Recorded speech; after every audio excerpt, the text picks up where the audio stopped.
What the Consumer Duty Act is aiming to deliver is communications that clients understand easily, service that kind of leads to a service that meets their needs and gives them fair value, and gives them support when they need it. So I think crucial for all of those three requirements is good lines of communication and easy communication, ease of being able to get hold of your advisor, and vice versa. So communication is absolutely key. If that breaks down, the whole process potentially can break down. I think email remains, I think everybody's really comfortable with email. We want to provide information directly to clients in the most frictionless way. And right across all the age demographics, everybody is quite comfortable with email. It doesn't challenge anybody. And it's a straight line to somebody's inbox, getting that information to them very quickly. And I think also it's more personable than, say, some of the other methods of secure communication. It's a person sending an email to another person. And probably the only one that's better than that is the telephone, where you're actually speaking to somebody, but that might not be as efficient during the working day as email. So I think it provides a really personal touch. And obviously, if it's secure, it's still keeping that data really safe while humanizing the engagement that you're having with that person. Yeah, I think it's at least the course of least resistance always, isn't it? And as soon as somebody comes across something, we all know this as consumers ourselves, as soon as we come across a bump in the road, you're put on hold for an excessive length of time. Your portal that you're trying to upload a document to, your document's not quite formatted correctly. As soon as you hit that bump, we just crumble and we give up. We are far too busy to sort of persevere often. I think we all, and I'll speak for myself, but we check our email. That's my one messaging solution that I check on the hour, whether it's personal or business. I have many other messaging services at my disposal, but I don't check them like I check my email. And certainly if I was in a business transaction, I would be looking for that information to come through in a very timely manner on email. I think when we buy things in a shop, if you think about this, we're often asked now if we'd like our receipt sent by email. Obviously, what they're wanting to do is have our email address so they can send us information. They don't ask for our WhatsApp address. They don't ask for our messenger details. They want our email, because email is still king when it comes to engaging businesses with clients. Yes, so I think everybody's fully aware now. GDPR has been around now since 2018. It's been around a long time.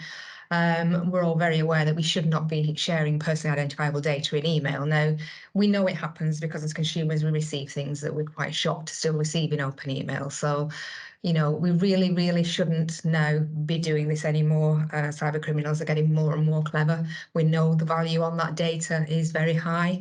So any businesses where there is a feeling that anything might be going out still by open email, that really shouldn't be happening. And with the kind of response times that we're expected to work to these days as well, I think it's important that we not only encrypt data when it's sent in open email, but that we also verify that that recipient of that information is the correct recipient. I think that's really, really important. This is where we see the most data breach reports to the ICO. So any businesses looking at a solution to secure their email communication needs to look at, obviously, a high standard of encryption solution, but also something that makes sure information is delivered to the right person and protects their staff, their employees, from the human error mistakes that we can make some, give them the tools to do the job to the best of their ability whilst maintaining really efficient communication. And I think once you've decided that a secure email is a good fit for your business to augment, to complement any other kind of document sharing portals you might have in play already, you really need to look for something that mimics normal email as closely as possible.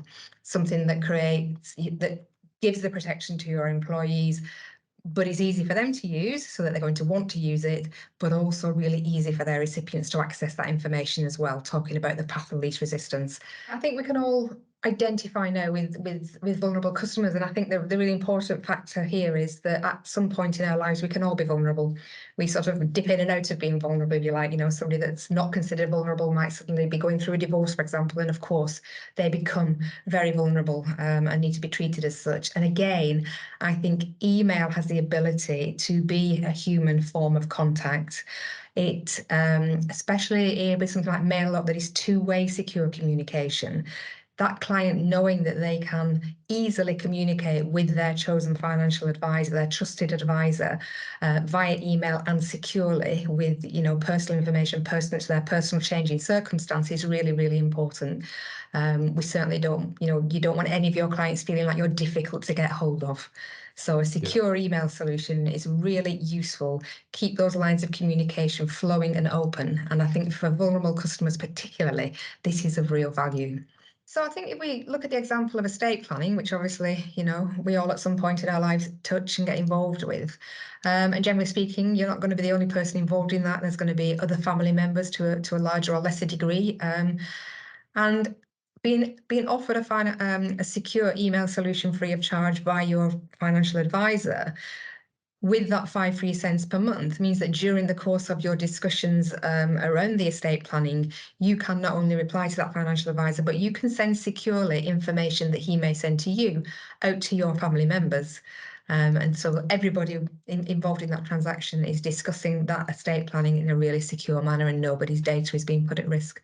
I think it's really important for any business to actually ask their clients how they want to be communicated with. And by that, I mean all clients. We're not all the same. We come in all shapes and sizes. We have all different requirements. So take a snapshot of your entire, take feedback from your entire client base and make sure that you've got options available that suit the demographic of your clients. One size does not fit all. We come in all different shapes and sizes. We have all different requirements. Some of us will be very comfortable with the new digital interactions, some of us not so much. So I just think it's really crucial that however you are communicating, you are doing it in a way that your clients want you to communicate with them on an individual basis, and that you have the tech at your disposal to do that.